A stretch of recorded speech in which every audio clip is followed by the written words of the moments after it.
Adventist Broadcasting Network, ABN. 여러분 안녕하십니까? 평안히 주무셨습니까? 좀 피곤하죠?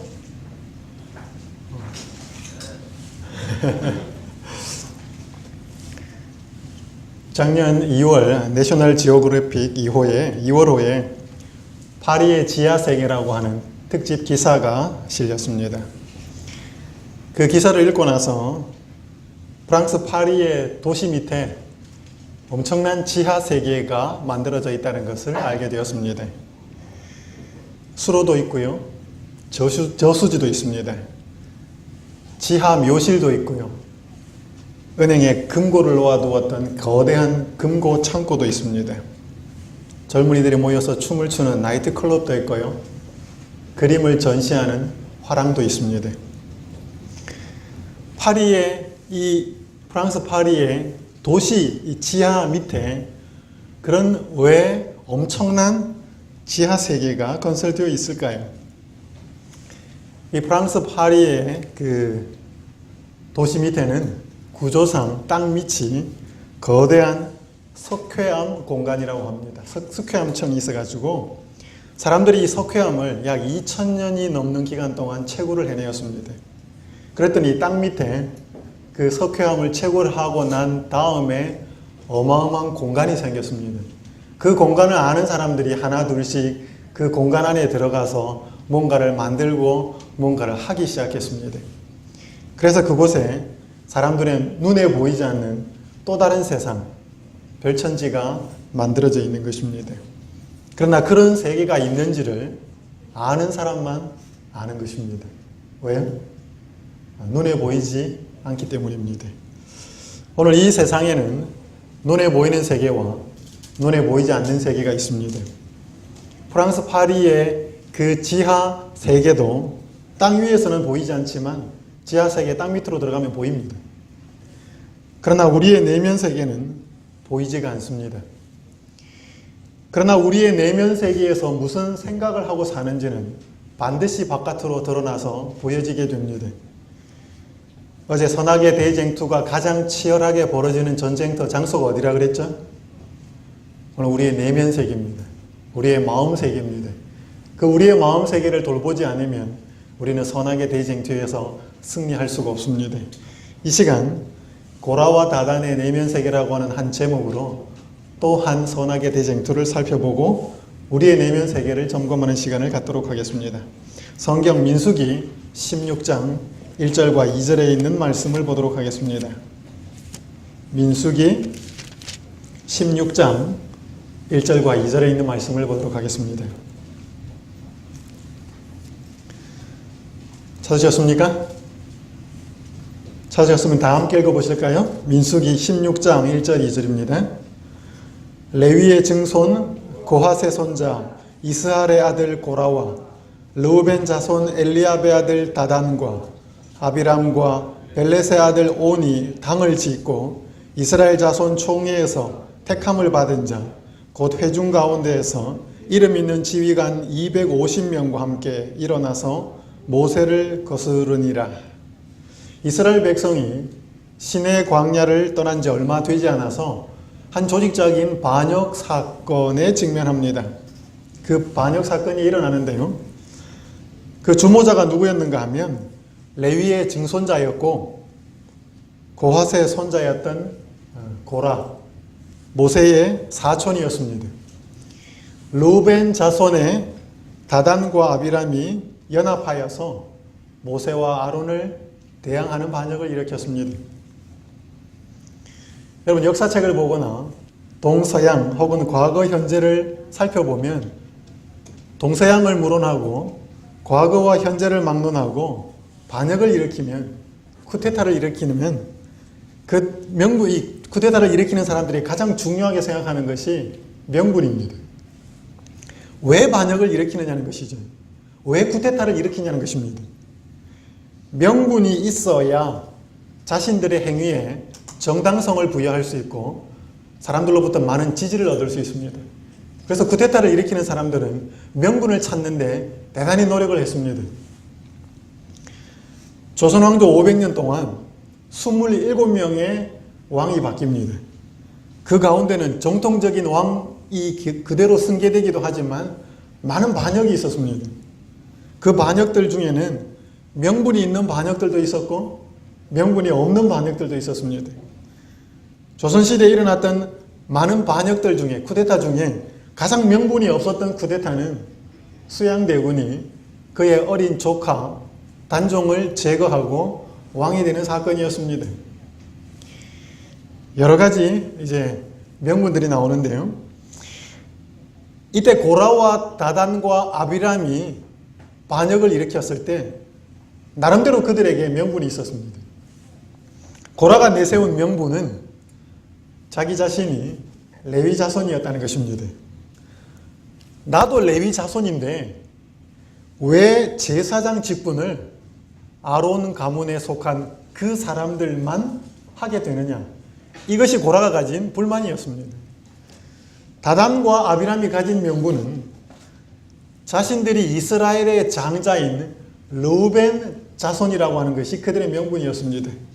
우리도 르우벤 자손인데 왜 이스라엘을 다스리는 통치적인 권한, 행정적인 권한이 모세에게만 있는가?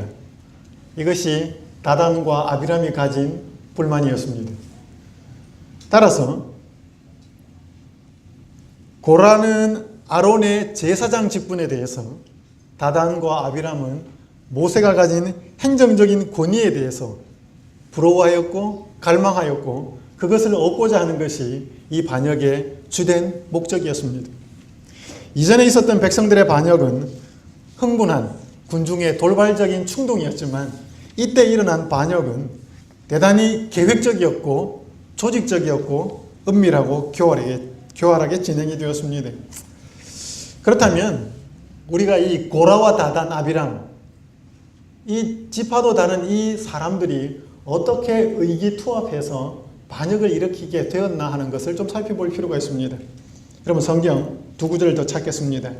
민수기 2장 10절과 민수기 3장 29절에 있는 말씀을 좀 보도록 하겠습니다.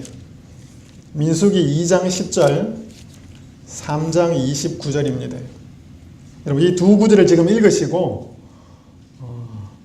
한번 공통점을 찾아보시기 바랍니다. 민수기 2장 10절, 민수기 3장 29절 제가 읽습니다. 남쪽에는 르우벤 군대 진영의 군기가 있을 것이라. 르우벤 자손의 지휘관은 스데울의 아들 엘리술이요. 민수기 3장 29절입니다. 고핫 자손의 종족들은 성막 남쪽에 진을 칠 것이요.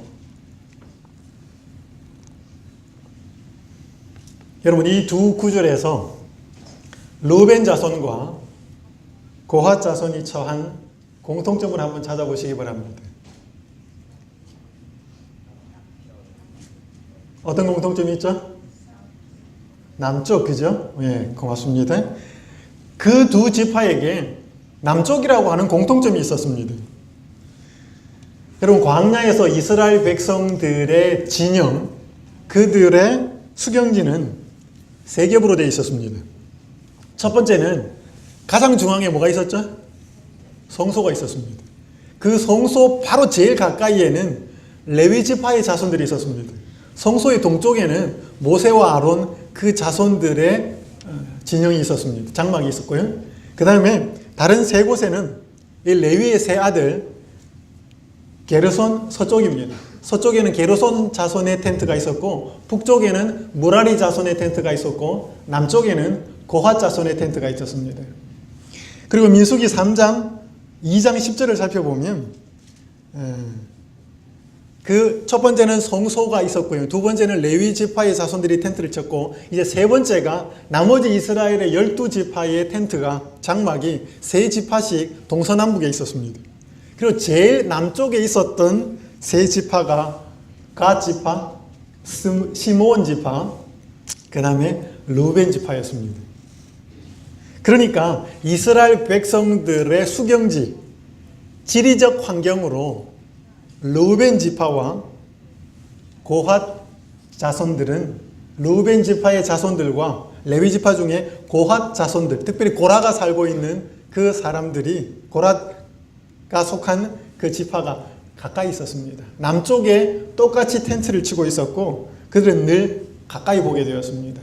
무슨 말인가 하면 고라와 다단과 아비람이 남쪽 같은 지역에 텐트를 치고 그들은 늘 자주 보았습니다.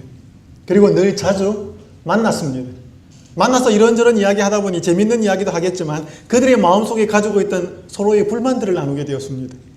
그 불만들이 처음에는 작았지만 서로 그 불만들을 나누면서 점점 더 커지게 되었고 그것들이 마침내 모세의 행정권과 아론의 제사장 직분을 향해서 반역을 일으키게 될 만큼 커지게 되었습니다. 여러분은 누구와 제일 가깝게 지내십니까? 여러분은 어떤 사람과 가장 많은 시간을 보내고 계십니까? 이것은 대단히 중요한 이슈입니다. 우리의 내면 세계를 형성하는데 이것은 대단히 중요한 질문입니다. 이것은 선악의 대쟁투 속에 살고 있는 우리에게 대단히 중요한 질문입니다. 우리가 누구와 가장 많은 시간을 보내고 있고 누구와 가장 많은 대화를 하고 있는가? 이것이 우리의 내면 세계를 꼴짓고 있기 때문에 그렇습니다.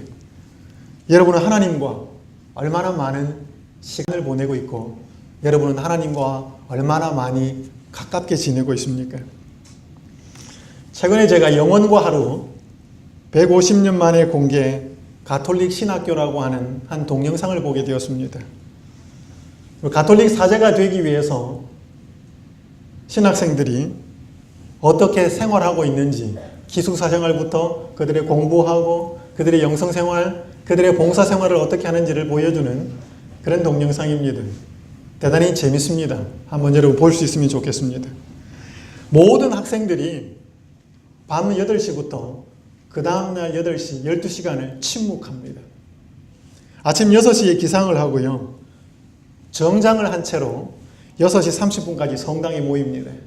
성당에 모이면 7시 15분까지 45분 동안 개인 묵상과 기도를 합니다. 그리고 7시 15분부터 8시까지 아침 미사를 드립니다. 그리고 8시에 아침 식사와 함께 침묵이 해제됩니다. 그리고 오전에 수업을 받고요. 12시 30분부터 12시 45분까지 또 성당에 모여서 개인 기도를 합니다. 오후 수업을 하고요. 오후 5시 30분부터 6시까지 30분간 또 개인 기도를 합니다. 그리고 저녁 식사를 합니다. 7시 15분부터는 캠퍼스를 돌면서 묵주 있죠, 그지? 그 묵주를 가지고 캠퍼스를 돌면서 묵주 기도를 합니다. 그 시간이 끝나면 8시가 됩니다. 그 8시부터 다음날 8시까지는 침묵에 들어갑니다. 기도를 얼마나 해요? 침묵을 몇 시간 해요? 그런 생활을 캠퍼스에서 7년을 합니다. 7년을 하고요. 군대를 2년을 갑니다. 그리고 군대에서 2년을 보내고 나면 한국에서 봉사하든지 해외에서 봉사하든지 1년 동안 빈민촌에서 자원봉사를 해야 합니다. 그렇게 10년을 보낸 다음에 가톨릭 사제가 되는 서품을 받습니다. 저는 그 영상을 보면서 대단히 많은 도전을 받았습니다. 우리 삼육대학교 신학과 학생들은 어떻게 영성 수련을 할까? 그리고 우리 지금 재림 청년들은 어떻게 하나님과 만나는 시간을 가지고 있을까? 우리 모두가 그런 삶을 살 수는 없습니다. 그 사람들은 특별히 헌신하고 서원하고 사제가 되기로 구별한 사람들이기 때문에. 그런데 우리가 가톨릭 교회 예언을 공부하고 다니엘서를 공부하고 계시록을 공부하면서 그 가톨릭 교회가 이단이고, 이단이란 말보다는 작은 뿌리고 짐승 그렇게 나오면서 우리는 예언 연구를 많이 하고 별로 그들에 대해서 좋게 설명하지는 않습니다. 그러나 오늘 우리는 그들의 지도자를 만들어내기 위해서 그런 학교의 커리큘럼을 만들어 놓고 적어도 그들이 하나님과 만나는 시간을 그렇게 침묵하게 만들고 그렇게 개인 기도를 하게 만들고 그렇게 자기의 내면을 돌아보며 하나님을 찾도록 만드는 시스템을 운영하고 있다는 것입니다.